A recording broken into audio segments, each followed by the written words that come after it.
quand Léa a donné naissance à son 6e fils, la Torah nous dit, Vatomer Léa, et Léa dit, Hapam, cette fois-ci, maintenant, Yizbeleni Ishi, mon mari résidera avec moi,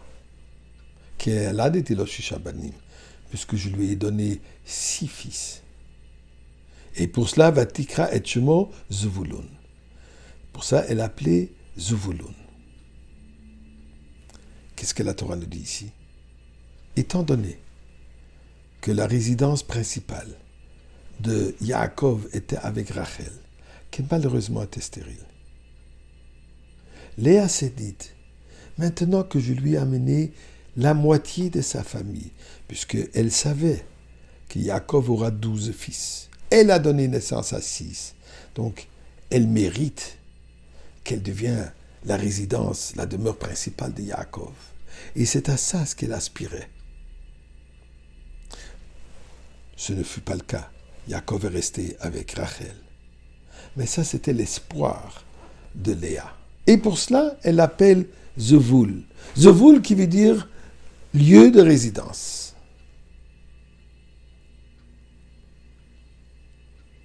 Mais à comprendre, nous ne parlons pas ici de n'importe qui, on parle de nos matriarches, nos patriarches, que chaque geste, chaque parole, chaque aspect de leur vie était divin.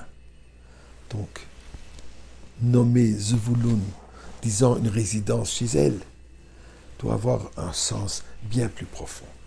Eh bien, la Kabbalah nous enseigne que nommer un enfant, le nom hébreu, le nom juif de l'enfant, n'est pas juste un choix, quelque chose qui sonne bien, qui a une belle connotation.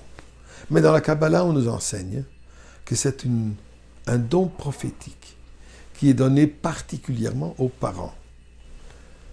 Je m'excuse, grands-parents et oncles et tantes, ainsi que arrière-grands-parents, ce n'est pas à nous que Dieu nous donne ce don, cette vision de quel nom donner aux enfants, c'est donné strictement aux parents. Pourquoi? Puisque tel que les parents enfantent cet enfant, physiquement, aussi la source, le nom devient la source de leur vie spirituelle. Donc c'est pour ça que c'est à eux que c'est donné cette vision. Alors essayons de comprendre qu'est-ce qu'il y a dans cette vision, cet aspect divin que Léa donne à son fils Zvulun. Eh bien, nous savons que Zvulun, avec son frère né juste avant lui, Issachar, ils ont fait un deal, ils ont fait un pacte. Issachar était l'individu, le studieux. C'était l'étudiant éternel.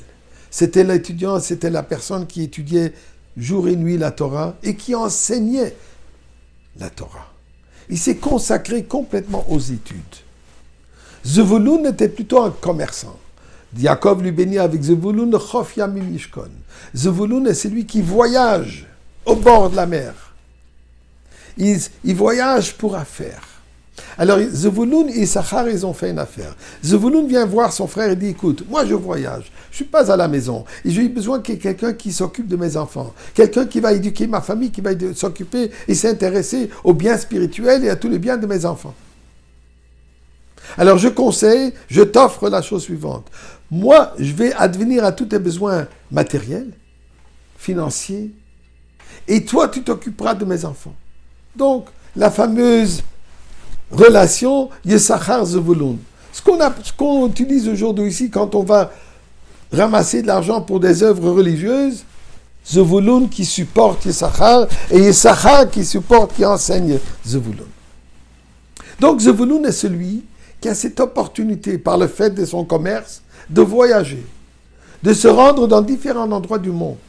Et dans chaque endroit qui vient, comme on l'a dit tout à l'heure, Zvul qui veut dire lieu de résidence, dans chaque endroit il vient, en menant ses affaires d'une manière comme il se doit d'après l'halakha, en vivant et menant une vie religieuse dans son monde d'affaires, il fait de chaque endroit où il arrive, il fait un Kiddush Hashem. Et qu'est-ce qui se passe? Il fait de cet endroit un Zvul, une résidence pour Dieu. Donc Rachel dit Zevulun, là où il viendra, il va toujours faire une résidence pour Akadosh Baruch Hu. Il dit, mais c'est ça la mission de Yaakov. Yaakov qui a vu dans le rêve l'échelle, que lui, il doit fusionner le céleste avec le mondain, le ciel et la terre. Il dit, c'est Zevulun qui est a priori celui qui va accomplir cette mission. Et d'ailleurs, pour cela, il dit, alors, c'est chez moi qu'il doit résider.